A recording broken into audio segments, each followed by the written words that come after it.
Just kidding. Sit down. Sit down. No, just get up. Get up. Seriously, get up. No. No one's Zooming? Okay. Alright.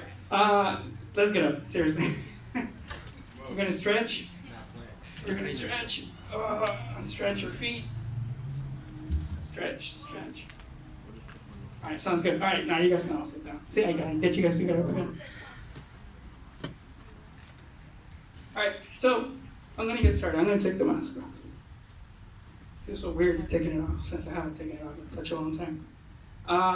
So my name is Loani, for those of you guys who don't know me, which is majority of you guys. Today I'm going to talk about a little bit about myself. It's not easy for me or for anyone to come up here and tell you guys their personal story because it takes a lot of guts and a lot of sentimental to tell you guys, a little part of their lives. But before I do that, I want you guys to pay close attention to my story, and I want you guys to use your fingers whenever I ask you if you guys have gone through something or you guys have done something. Make sure you keep a finger up. So if I say, "Oh, have you guys ever done this?" Just put one finger until you fill your whole hand. All right. So I'm gonna get started. So when I was a little kid, I was actually, as you can tell with my accent, I wasn't born here. I was born in Mexico, Guadalajara, Mexico. I was brought when I was 9 years old. At that age, you really don't have any control as to what can happen around you. You're pretty much, I hate to say the word, but you're owned by your parents. Your parents tell you what to do. So at that age, there's not much for me. There wasn't much for me to say anything other than, hey, pack your things. We're going to the U.S., right? I couldn't find an explanation as to why, because we were good economically. It wasn't even economically. It was just a decision from my parents. My parents never thought, oh, what harm are we doing to my kid or our kids, taking them away from where they were raised, I grew up with my family, my cousins, my grandma, my grandpa, and my grandma and my grandpa were basically my second family, I grew up with them. Anyways, my parents decided to bring me to the U.S. Not only do I left behind my family, but I come to a place where I don't know the language, and I don't have anyone to talk to. I don't have friends. I don't have basically nobody. I was alone. I only had my brother and my two parents, but other than that, it was just us four of us. It was complicated.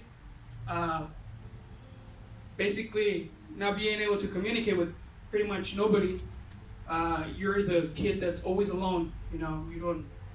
You're trying to avoid people because how are you going to tell them that I don't speak English like all of you guys? Finally, I went through life learning, trying to pick up on my English, and the whole time that I was doing that, bullying is a big deal when it comes to not being born here. You guys already know that, I guess, because of social media and stuff. My accent was always very thick. People would make fun of me because I couldn't pronounce the right words. I couldn't say yellow. I used to say jello or something like that. And I had friends who would always tell me, "Oh, can you say that again? Can you say that again?" Without knowing if it was hurting me. But you always try to act cool. You always try to blend in. But so far, until here, I had an emptiness on me, leaving my family behind, being bullied. So now I want you guys to look at your hand and put a finger in your hand if you know somebody or yourself or anyone like your parents migrated to a different country. Now put a second finger if you've been bullied or you know somebody who's been bullied. Alrighty? So now we have two fingers, right? Some of us, maybe not all of us. I'm going to keep going with the story. You can put your fingers out, but make sure that you remember you have two fingers, or one, whatever you have. As I went on in my life, like I said, it was hard for me to just get used to the living here. But somehow I managed to go to school, I got promoted from sixth grade all the way to seventh grade and eighth grade. You know, during that time, you guys are too young to know probably, or not all of you guys, but in 2008 there was a recession that happened in the U.S. It was a horrible recession. I mean, jobs, like parents were like staying without jobs, people were losing their house, people didn't have nowhere to live, and I happened to have come during that recession. So when we got here, we were told, oh, when you get to the U.S., you're gonna have so many opportunities. You know, you're gonna have a lot of work, a lot of money, blah blah blah. So it turns out it was the other way around. There was no work. People were getting laid off. It was just bad economically. My parents at that time, my mom, no English, no nothing. My dad, no English, no nothing. They looked for whatever job they could find at the time. You know, it wasn't that great of money, but we were doing okay economically. But it was getting worse and worse and worse and worse. And like Francisco said, we were not stable. We were moving from one place to another because we couldn't stay in a stable place because we couldn't pay for it. You know, I actually lived in somebody's backyard for about 3 to 4 months. Imagine living in a backyard where the only thing that covers you is a piece of glass and maybe some, I don't even know how to explain it. I don't even remember. I try not to remember. But just imagine that. So now, put another finger up. If you know somebody or even yourself have struggled financially, or you know of someone that's homeless or who struggled finding a home. Remember, if you do, put another finger. As I move on with my life, little by little, thanks to a lot of things, God, first of all, we moved on. My parents, the economy started getting better. My parents found a better job. And I was actually now in 8th grade, 8th, going to high school, my high school, when I was trying to do my life normal, how, you know, trying to act like nothing was going on, even though I already, in the back of my head, you know, I was already here for about seven years, no family, no nothing, still struggling with the language, economically. I go into high school, and I try to fit in, you know, and the people that I surrounded myself with, I was having fun with them, but then I always in my head, I always had this thing behind my head saying, you know, they're not your family, you know, it's not your family, they're just friends. They don't, you know, they don't think like you, they don't, nothing like family, you know. So I keep going throughout high school. I finally get to my senior year of high school. My mom is detected with cancer, right? She has a tumor in her jaw, a big tumor that for some reason the doctors didn't know what to do with it. Now, there's a doctor who helped her, but instead of helping her, made it worse. She treated it without knowing what it was. And when you do that, I don't know if you guys know that, when there's a tumor on somebody and you try to mess with it without knowing what it is, it can always go the wrong way. So as it turned out, she helped her, but instead of helping her, when they tested it, it was cancer. So now I'm a senior in high school, knowing that my mom has cancer. And for those of you guys who don't know, but in Mexico, the way I was raised, there is no cure for cancer, just like there's no cure here. But over there, once you hear the word cancer, you're gonna die. There's no like, oh, you know, you might survive. So when my mom hears this, she goes crazy. And because of that, she goes into a panic mode, and she almost had a stroke because of the news, right? So now I have my mom who has cancer, almost had a stroke my senior year. We take her to the doctor.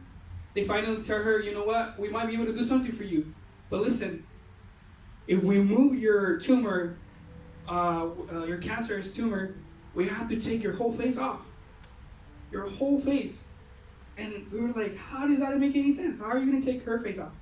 Basically, what they do is that they chop part of the bone from here and here, remove the bone, cut a big piece of your leg, and reconstruct her, put it back in her face, but it's not the same. I mean, God created us perfect. And if you do something that it's not from God, it's never good. So I didn't think too much of it. I was like, they found a solution. Good. This whole time I prayed, and I'm like, at least they found a solution, right? So they take my mom, they do a surgery, and it was a lot worse than I thought. Her face was as big as a ball. Like, I couldn't even recognize her. So thanks to that she was so swollen, she couldn't breathe. So I was in the hospital with her one time, and she literally had a hole in her throat to be able to breathe.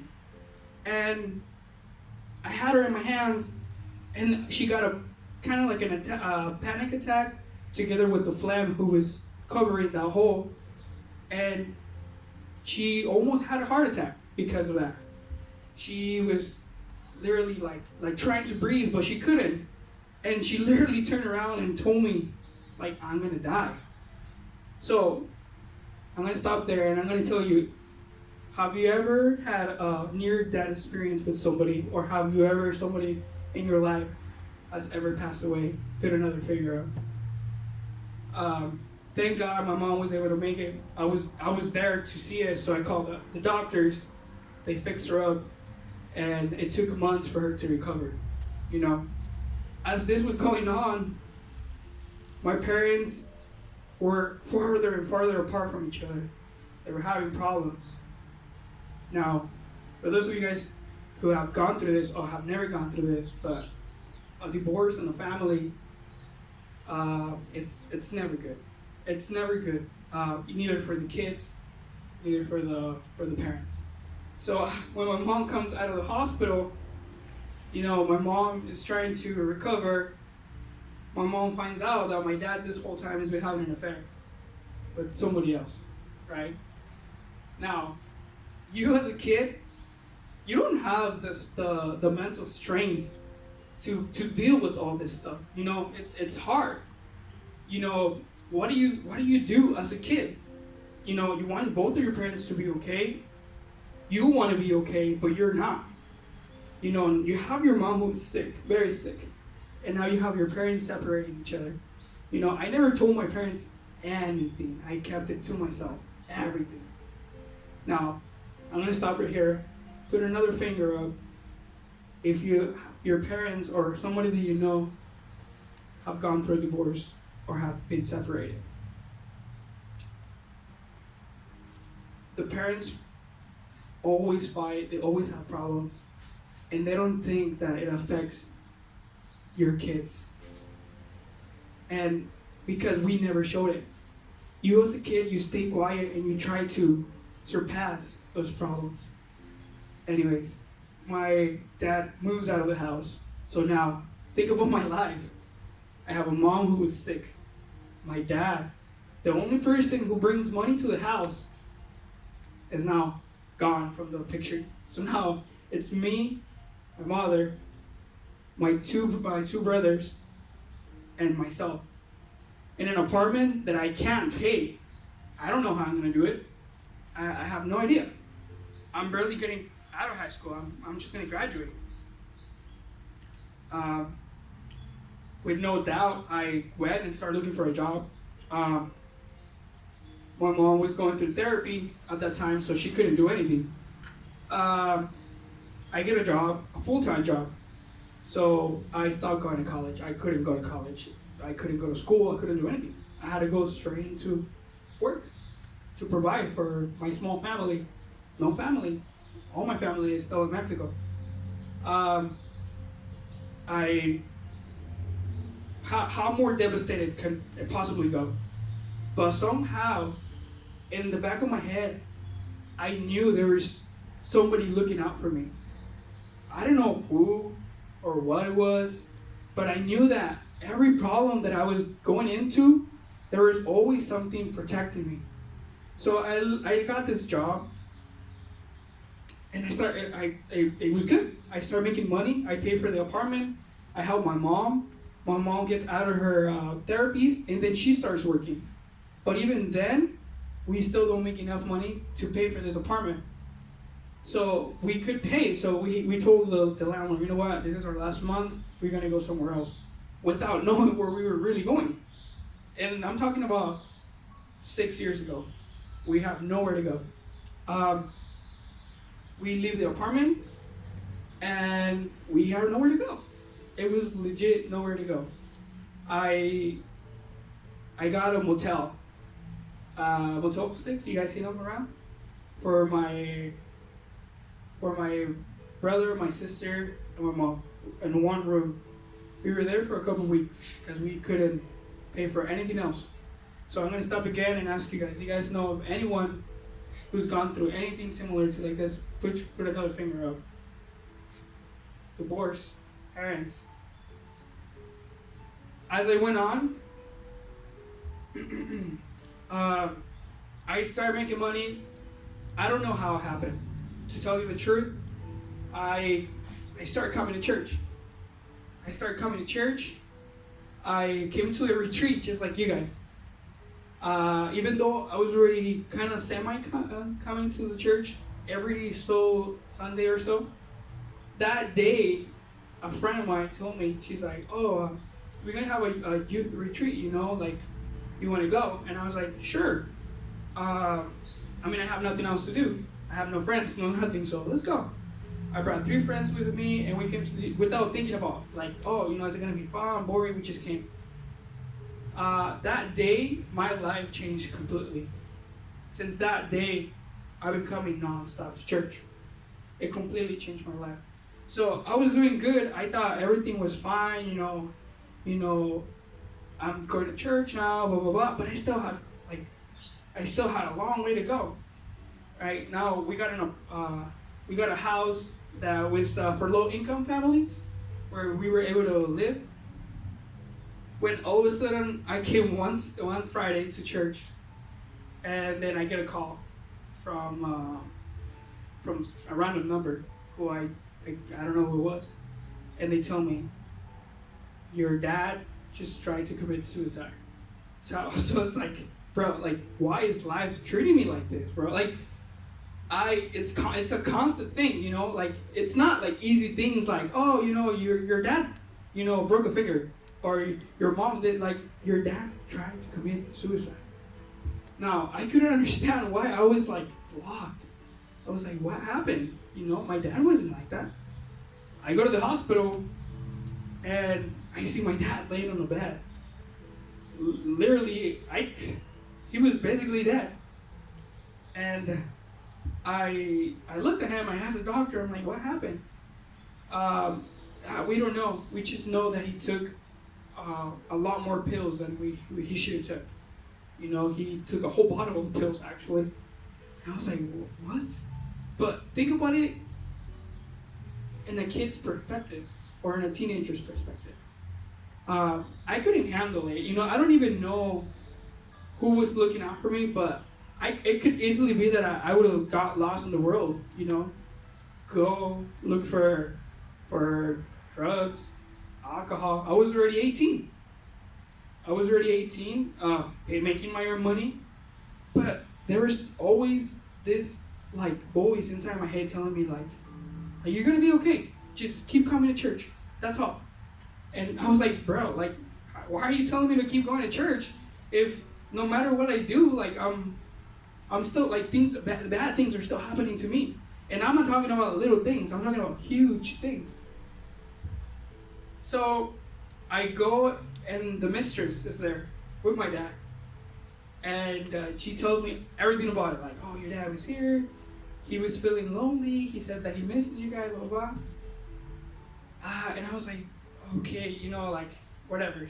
So that moment in time, the preacher in me came out. I don't even know what. But my dad woke up, and he was like all like with tubes and everything, trying to like suck everything that he had taken.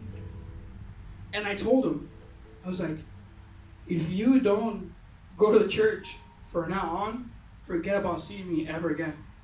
Or my sister, or my brother. Like, you're like done to me. And I started thinking to myself, like, okay, I'm preaching to him about church and going to church, but am I doing the same thing? Like, am I doing it? It just came out of me. I didn't even think about it. So I did. I started coming to church. I came to church. I come to church every single Sunday, and so on. My life all kept going, and just when I started coming to church, I started listening to the padre and to the diaconos and their preachings. And something that stuck up to me was that every year we do a ceremony where we celebrate, or we don't celebrate, but we remember when Jesus was crucified, right? And something that Father always talks about is Jesus is our Savior, right? He died on the cross for us. I'm actually going to read a passage from the Bible.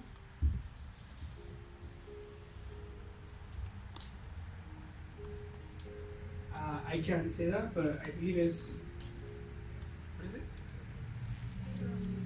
Which one?